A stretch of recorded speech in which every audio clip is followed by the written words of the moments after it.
Hai, welcome back to my YouTube channel. Aku Steven Adrian, aku seorang farmasis. Hari ini aku akan bahas sebuah topik yang diminta oleh salah satu penonton, yaitu untuk membahas rekomendasi sabun wajah yang bagus untuk kulit yang dry and sensitive skin. Oke, kita mulai. Yang pertama adalah ini. Ini adalah Bioderma Sensibio Gel Musang. This is one of my favorite products, ya kan. Ini surfaktannya berupa sodium kokoamfoasetat. Kemudian dia mengandung sodium lauryl sulfosinat dan dia mengandung glucoside. Jadi ketiga surfaktan yang super gentle di kulit. Bahkan untuk kulit yang super sensitif juga bisa.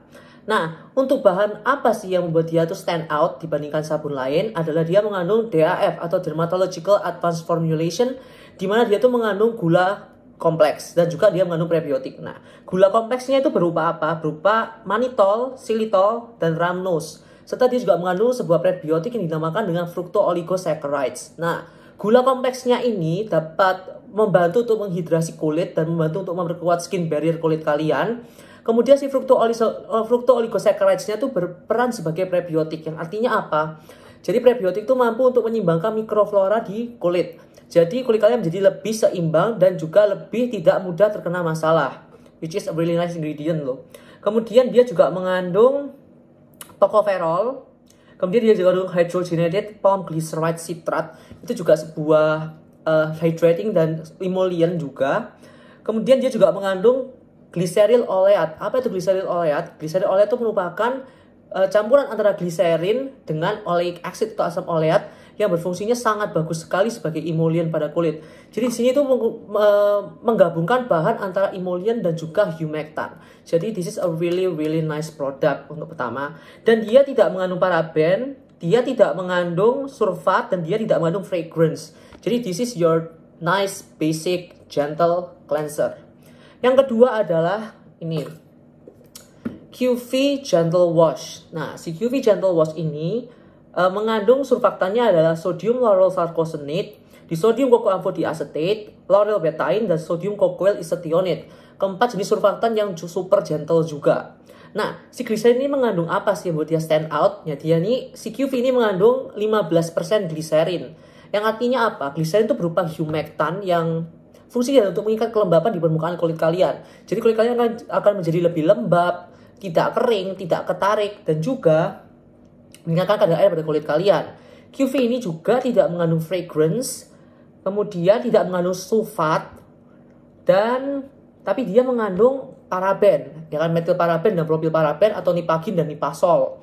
Jadi bagiku pribadi, paraben itu bukan sebuah masalah bagiku, karena menurutku paraben itu salah satu pengawet yang paling efektif dan sudah terbukti tidak menyebabkan iritasi pada kulit sih. Namun kok bagi kalian yang masih takut dengan menggunakan paraben, ya kalian cari produk yang lain gitu, nggak masalah. Kemudian yang ketiga adalah QV lagi. Ini adalah QV Intensive Moisturizing Cleanser. Ini for very dry skin.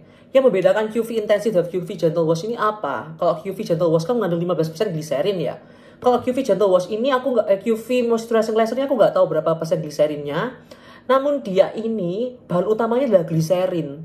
Jadi dia tuh gliserin baru aqua. Jadi konsentrasinya mungkin di atas 15%, bisa 20% atau 25%. Nah, dia juga mengandung surfaktannya berupa 4 jenis surfaktan yang sama, yaitu sodium lauryl sulfosinate, disodium cocoamphodiacetate, lauryl betaine, dan juga sodium cocoyl isethionate. Jadi surfaktannya gentle semua. Cuma bedanya dari antara QV Gentle Wash dan ini adalah yang ini 15% gliserin, yang ini di atas 15% gliserin. Jadi anggapannya ini versi lebih toxic dari ini. Oke, kemudian kita nomor yang keempat. Yang keempat adalah ini. Ini adalah Derma 365 Gentle Cleanser. Nah, Derma 365 Gentle Cleanser ini mengandung surfaktan berupa kokamidopropil betaine dan kokamid DEA. Jadi kalau kalian tahu kokamid DEA itu kan juga merupakan sebuah surfaktan yang cukup kontroversial ya sebenarnya. Cuma aku pribadi sih tidak masalah karena di konsentrasi yang cukup rendah. Jadi it's okay for me. Kemudian untuk bahan yang bagusnya, dia tuh mengandung apa sih? Jadi dia tuh mengandung betaine atau juga disebut sebagai trimethylglycine. Itu merupakan sebuah humectant yang bagus sekali untuk kulitmu. Kemudian dia juga mengandung Avena sativa atau oat kernel flour. Nah, Avena sativa atau oat kernel flour ini juga disebut sebagai colloidal oat kalau kalian tahu. Colloidal oat ini unik sih menurutku. Jadi dia tuh punya dua cara kerja yang berbeda. Jadi colloidal oat ini bisa bekerja sebagai humectant dan bisa bekerja sebagai oklusif ringan. Jadi bagaimana? Misalnya, jadi dia tuh mampu untuk mengikat kelembapan di permukaan kulit. Jadi dia tuh mampu untuk meningkatkan kadar hidrasi pada kulit kalian. Karena dia sebagai sebuah humectant. Kemudian dia juga bisa, jika terkena air, dia tuh juga bisa menciptakan sebuah lapisan tipis di permukaan kalian untuk mencegah transepidermal water loss atau TEWL. Yang memang keren lah ya, anggap aja. Jadi dia sini juga sebagai skin protectant juga, karena dia sebagai oklusif yang ringan. Nah, oat kernel flower atau Avena sativa colloidal oat ini juga mempunyai efek sebagai soothing banget. Jadi dia merupakan sebuah sering banget kalian lihat di produk-produk untuk eksim, dermatitis maupun di produk untuk kulit bayi, yaitu colloidal oat itu merupakan ingredients yang sudah terkenal banget lah. Banyak banget yang pakai colloidal oat dan itu merupakan salah satu ingredients untuk kulit sensitif yang sangat-sangat bagus sekali. Kemudian yang kelima adalah ini RHDNA CL3. Jadi di sini dia tuh mengandung surfaktan berupa sodium kokol isotionate, disodium lauret sulfoxucinat, kokamidopropyl betain, dan sodium kokoamfoasetat. Nah, jadi si RH ini juga mengandung surfaktan yang gentle. Mungkin disodium lauret sulfoxucinat ini tidak segentle itu ya. Cuma tetap aja dia cukup gentle kok sabun ini. Kemudian untuk bahan yang bagusnya di sini itu ada apa sih? Untuk bahan bagusnya di dia sini mengandung aksitomidoextoxietanol, merupakan sebuah humectant. Kemudian dia juga mengandung sodium PCA, dia mengandung pantenol, kemudian dia mengandung apa lagi nih? Dipropylene glycol dan propanediol. Nah, sodium PCA itu kan merupakan ingredients yang super hydrating ya, banget hydratingnya.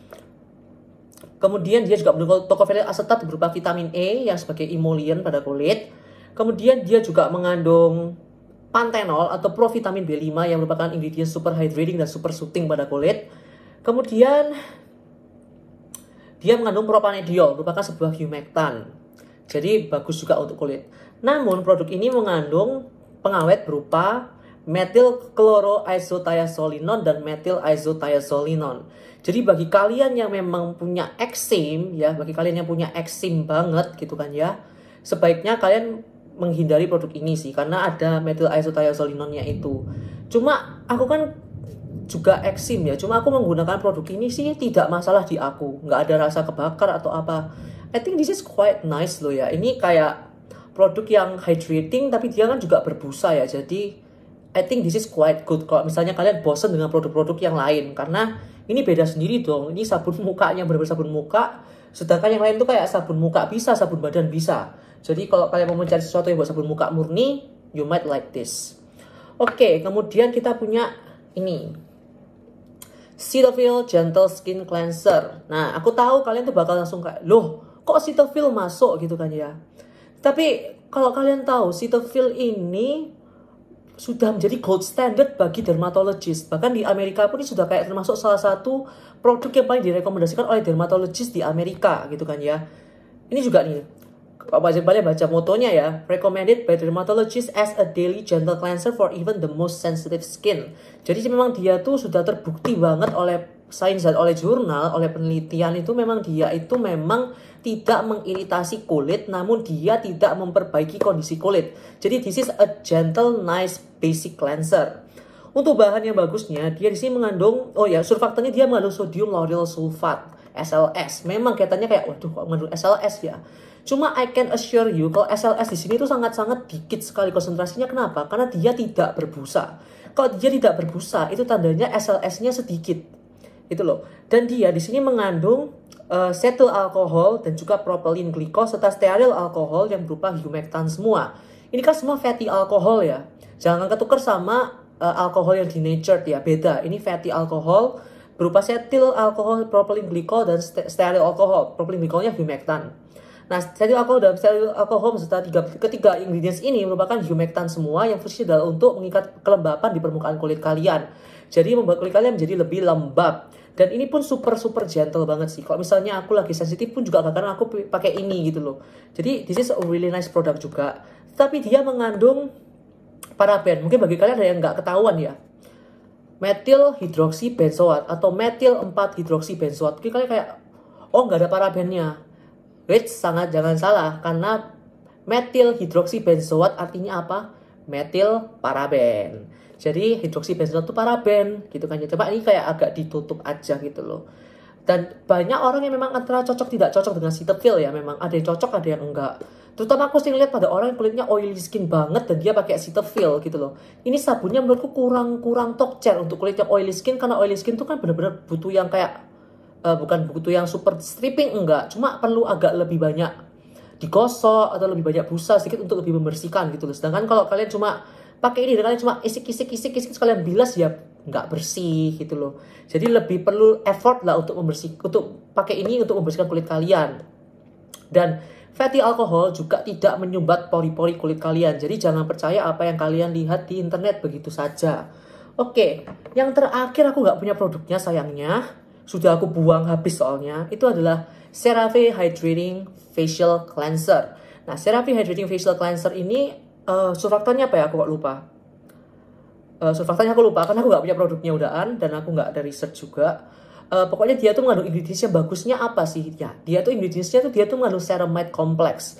Yang artinya apa? Dia tuh mengandung ceramide NP-APEOP atau ceramide 3, 6, 2 dan ceramide 1. Yang mana ceramide itu artinya apa? Ceramide itu merupakan sebuah zat yang memang menyusun skin barrier kulit kalian. Jadi jika level ceramide kalian tinggi, maka skin barrier kulit kalian akan juga semakin kuat dan lebih semakin terikat. Nah, CeraVe ini memprovide ceramide itu karena dia mengandung ceramide yang cukup banyak. Kemudian dia juga mengandung kolesterol. Kolesterol itu apa? Bukan kolesterol penyakit, bukan. Kolesterol itu merupakan natural moisturizing factor yang ada di kulit kalian itu sendiri. Jadi dia juga bagus. Kemudian dia juga mengandung fatty alcohol sebagai humectant. Kemudian dia juga mengandung namanya adalah phytospingosine. Nah, kalau kalian tahu ceramide itu terbuat dari suatu senyawa yang namanya adalah spingosine. Jadi jika kalian menggunakan phytospingosine bersama dengan ceramide, maka kalian akan bisa untuk meningkatkan level ceramide pada kulit kalian menjadi lebih intens lagi.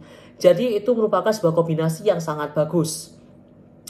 Jadi itu saja sih menurutku sabun-sabun yang sudah aku coba loh, yang menurutku cocok untuk kulit sensitif dan kering. Kalau misalnya kalian tahu sabun lain, mungkin kalian bisa komen di bawah, kasih tahu aku karena aku kan tidak mungkin tahu semua produk ya. Cuma ini sudah selama ini aku coba dan ini menurutku cocok untuk yang kulitnya dry and sensitive skin. Oke, thank you so much for watching. See you next time. Bye.